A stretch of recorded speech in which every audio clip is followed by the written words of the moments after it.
مدینہ پاک میں کات پڑا تو حضرت بلال بن حارث المزنی وہ حضور کے در اقدس پر حاضر ہوئے، عرض کی استسق اللہ لامت کا، حضور پانی مک گیا، کات سالی پڑ گئی، حضور اپنی امت کو اللہ سے پانی لے کر دے۔ یہ ہے بات، ہم بات کرتے ہیں نا یہاں بھی، او جی سیاسی بات ہوگی، میں نے اگر سیاسی کوئی بات کی تو آپ مجھے پکڑ لینا، میں تو سیاسی بات کرتا ہی کوئی نہیں۔ ہاں یہ بات ضرور ہے کہ میرے آقا و مولا صلی اللہ علیہ وسلم نے فرمایا علیکم بسنتی و سنت الخلفاء الراشدین المہدیین عضوا علیہا بالنواجذ، فرمایا میرا طریقہ اور میرے خلفائے راشدین کا طریقہ تمہارے اوپر لازم۔ تو کیا رسول اللہ نے 10 سال سیاست نہیں فرمائی؟ 10 سال حضور نے حکومت نہیں فرمائی؟ پوری دنیا کے وفود آئے اور آخری جو آپ نے گفتگو فرمائی نبی علیہ الصلوۃ والسلام نے، وہ سیاسی حضور نے گفتگو فرمائی، اس کے بعد حضور نے ظاہری دنیا میں گفتگو نہیں فرمائی۔ 3 باتیں آخری حضور نے فرمائی۔ پہلی بات فرمایا اخرج المشرکین من جزیرۃ العرب، اس سے بڑی کوئی سیاسی بات ہو سکتی ہے؟ اس سے بڑی کوئی لڑائی والی بات ہو سکتی ہے؟ حضور نے فرمایا میں تو ظاہری دنیا سے تشریف لے جا رہا ہوں، میرے جانے کے بعد میرا جو نائب بنے وہ یہود و نصارہ کو جزیرہ عرب سے نکال دے۔ وہ تو حضور اپنی امت کو جنگ کا سبق دے کر جا رہے ہیں۔ ہاں جی، حضور فرماتے نکال، ظاہر ہے جب نکالیں گے تو لڑائی تو ہوگی۔ حضور نے فرمایا اخرج المشرکین۔ دوسری بات بین الاقوامی تعلقات، واجیز الوفد بنحو ما کنت اجیزہم، فرمایا جس طرح پوری دنیا سے لوگ مجھے ملنے آتے تھے میں ان کو تحائف دیتا تھا، تو میرا جو نائب بنے اسی انداز سے لوگوں کو تحائف دے۔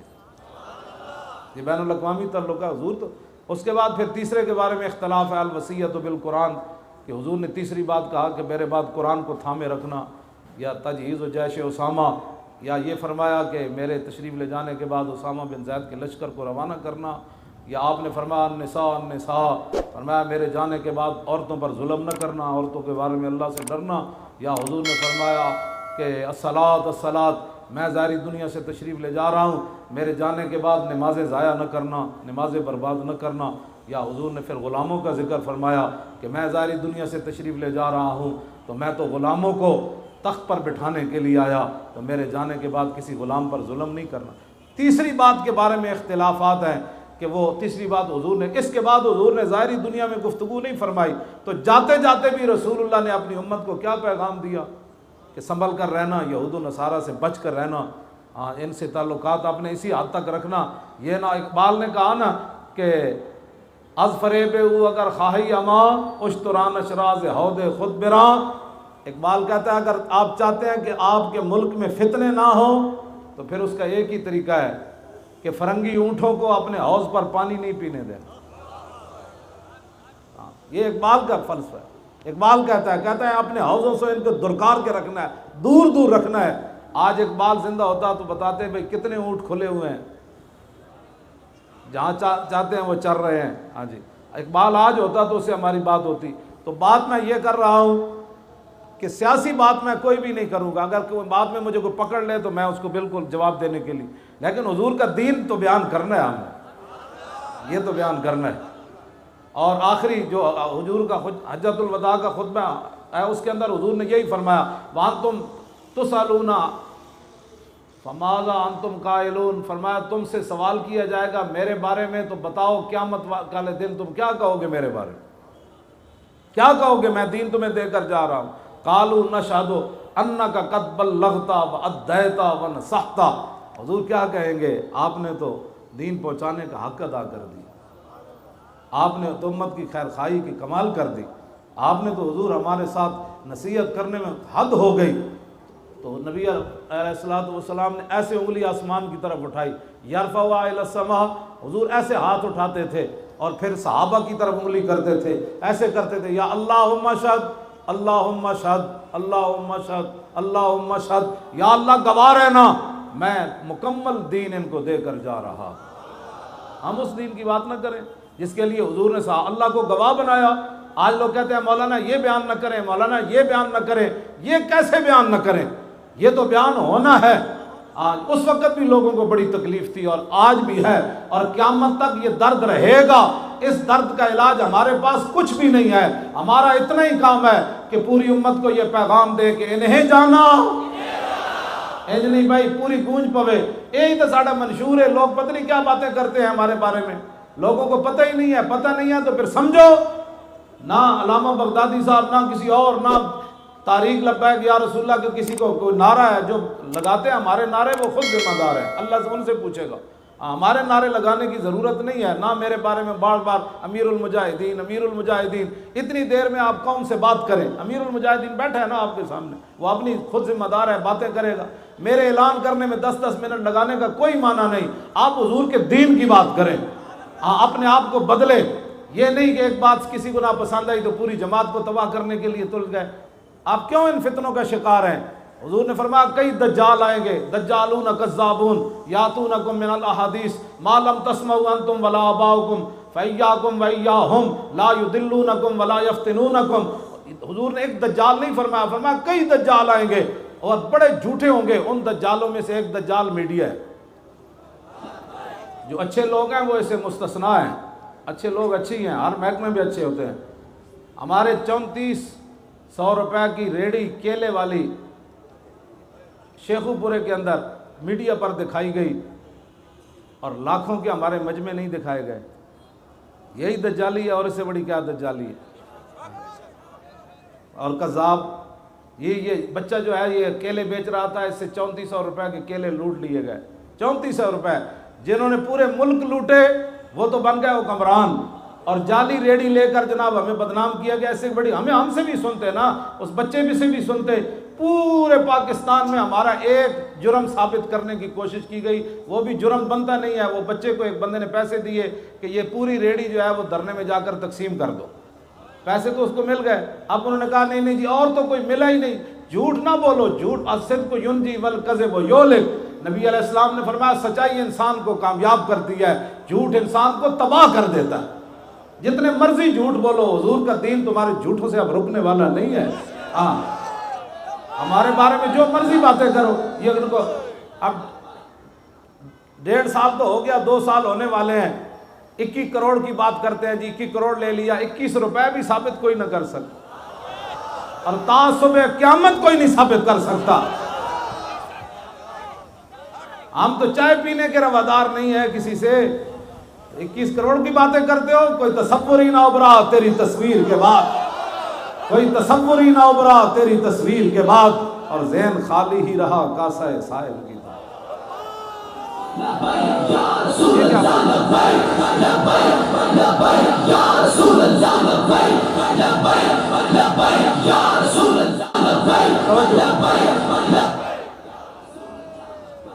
علامہ بغدادی صاحب اور دیگر جو ہمارے ذمہ داران تھے، سب سے ایک ہی سوال، پتہ نہیں ان سے ہوا ہے یا نہیں، ہمارے پنجاب میں جتنے بھی گرفتار سے ان سے یہی پوچھتا تھا لیڈروں سے کہ آپ کو پیسے کون دیتا ہے؟ یہی تو سوال ہے، اور تو ہمارا یہ تو جرم، یہی جرم تھا سب کا۔ مجھ سے بھی علیحدہ کر کے لے جاتے اس طرح خفیہ خانوں میں، جی آپ سے کچھ بندے ملاقات کرنے ہیں، میں ہاں جی کہتے ہیں آپ ہمارے ساتھ تعاون فرمائیں، آپ کو پیسے کون دیتا ہے؟ میں نے کہا آپ بتائیں ہمیں کون دیتا ہے، آپ بتائیں کون دیتا ہے، آپ بتائیں، میرے فون پر تو ٹیپیں آپ نے لگائی ہوئی ہیں، آپ بتائیں کون دیتا ہے؟ کہتا ہے ہمیں مل ہی نہیں نہ رہا، آپ تعاون فرمائیں۔ تو میں نے کہا اللہ کے بندو، جن کا کام ہے وہ جانے، ان کا کام جانے۔ خادم کا کام ہوتا ہے صرف خدمت کرنا، پہرے دار کا معنی ہوتا ہے صرف پہرا دینا، نوکر کا کام ہوتا ہے نوکری کرنا۔ باقی دنیا میں جس کی بھی جو ملازمت کرتا ہے اس کو تنخواہ نہیں ملتی، تو جن کی ہم نوکری کرتے ہیں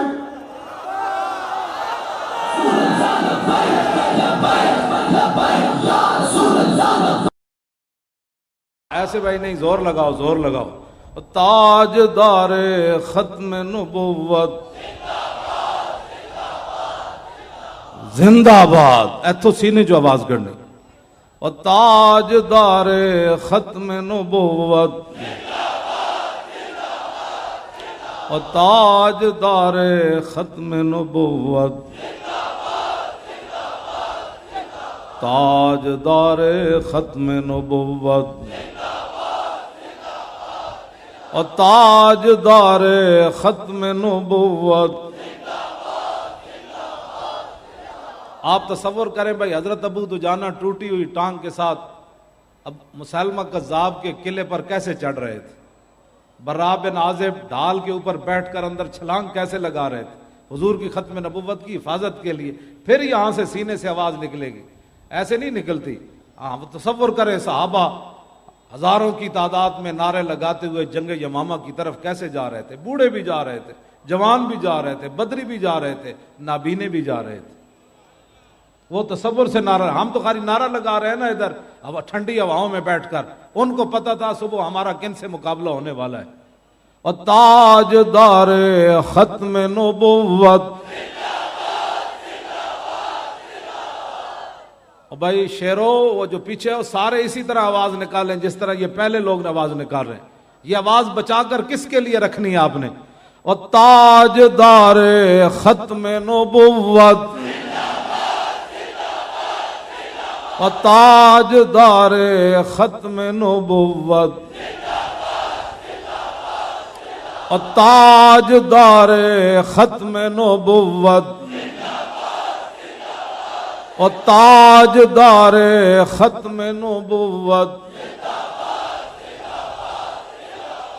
1200 صحابہ شہید ہو گئے، 1200 شہید، جن میں 700 حافظ اور قاری، اور 10 سے 15 صحابہ صرف خالد بن ولید کے پیچھے با جماعت نماز پڑھ رہے تھے جنگ یمامہ۔ ام عمارہ فرماتی ہیں باقی سارے اتنے شدید زخمی تھے کہ وہ خیموں میں نماز پڑھ رہے تھے۔ تو آپ صرف نعرہ لگانے میں ایک دوسرے کے منہ کی طرف دیکھتے ہیں، یہ ایسے نہیں دین تخت پر آئے گا۔ اس کے لیے تو قربانیاں چاہیے۔ کبھی بدر، کبھی احد، کبھی خندق، کبھی حنین۔ بدر سے بڑھ کر زیادہ خوفناک منظر احد میں ہوا، پھر احد سے بڑھ کر پھر خندق میں ہوا۔ وہاں تو روٹی کا مسئلہ بن گیا، پیٹ پر پتھر باندھ لیے صحابہ نے، ٹھنڈی ہوا چل رہی، 25,000 کا لشکر آ گیا۔ علیکم بسنتی و سنت الخلفاء، یہ ہے سنت مصطفیٰ۔ جب عمر بن عبد ود گھوڑا ادھر لے آیا نا، خندق عبور کر کے آ گیا، یہ ہے جی سنت ہے، تو حضور پھر خود تلوار پکڑ کر پیرے کے لیے کھڑے ہو گئے۔ اور حضور نے یہ بتایا سنت یہ ہے کہ جب دین پر مشکل وقت آ جائے تو جو دین کا رہنما ہو وہ خود تلوار پکڑ کر کھڑا ہو جائے۔ ہاں جی یہ ہے۔ لبیک لبیک یا رسول اللہ، لبیک لبیک لبیک یا رسول اللہ، لبیک لبیک لبیک یا رسول اللہ، لبیک لبیک لبیک یا رسول اللہ۔ ہاں زور کی بھی قضا ہوئی ہے، عصر کی بھی قضا ہوئی ہے، مغرب کی بھی قضا ہوئی ہے، اور پھر عشاء حضور نے صبح آخری ٹائم جا کر پڑھی۔ تو یہ بھی علیکم بسنتی و سنت الخلفاء، کہ جب دین پر مشکل وقت آ جائے تو پھر حضور نے خود بھی خندق کھودی ہے۔ اور یہ تو پڑھ کر میں ویسے بھی روتا ہوں رات کو کہ حضرت انس بن مالک کہتے ہیں حضور نے خندق کھودی بھی ہے اور پھر مٹی بھی اپنے پشت مبارک پر اٹھائی ہے۔ یہاں بڑا قیمتی ہے مولوی خاتم، اگر اس کو ہتکڑیاں لگ گئیں تو پھر کیا ہوا؟ ہمارے لوگ جی حضرت صاحب کو ہتکڑی لگ گئی، تو میں نے کہا امام الانبیاء نے تو یہاں مٹی اٹھائی، اور ایک بار نہیں اٹھائی، حتی وارت تراب و بیاض بطنی۔ برا بن عازب کہتے ہیں آپ کا جسم مبارک چاندی کی کیا حیثیت ہے، اس سے بڑھ کر حضور کا جسم مبارک سفید تھا۔ تو فرماتے ہیں اتنی بار حضور نے مٹی اٹھا کر پھینکی کہ مٹی نے اٹھ کر حضور کا جسم اتنی بار چوما کہ رسول اللہ کے جسم کی سفیدی گم ہو گئی تھی۔ یہ نہیں کہ برکت کے لیے حضور نے اتنی ساری مٹی اٹھا کر ایسے کی ہے، حضور مٹی یہاں اٹھا کر لے جا رہے تھے۔ پاگل ہو جاتا ہے بندہ، دو میں جہانا دے مالک کو امن، تو حضور مٹی تھے چک کے دین واسطے لے جامن۔ آج دین کے لیے اتنی پگڑی قیمتی ہو گئی، اگر یہ ڈنڈے کھاتے ہوئے اتر بھی جائے، میں جب وہ مجھے مار رہے تھے میری پگڑی واقعی اتر گئی تھی۔ وہ لڑکوں کو مار رہے تھے تو میں نے کہا ان کیوں مارتے ہو، مجھے مارو۔ تو انہوں نے پھر مجھے مارنا شروع کر دیا ہاتھوں پر اور سر پر۔ تو اس وقت میری پگڑی اتر گئی تھی، جب میں گاڑی میں ڈالا تو پگڑی میرے ہاتھ میں تھی۔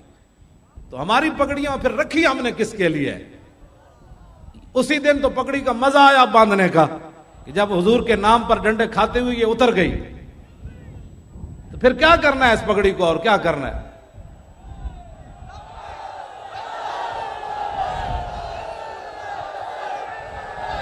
رسول اللہ لبیک لبیک لبیک یا رسول اللہ لبیک لبیک لبیک یا رسول اللہ لبیک لبیک لبیک یا رسول اللہ لبیک لبیک لبیک یا رسول اللہ لبیک لبیک لبیک یا رسول اللہ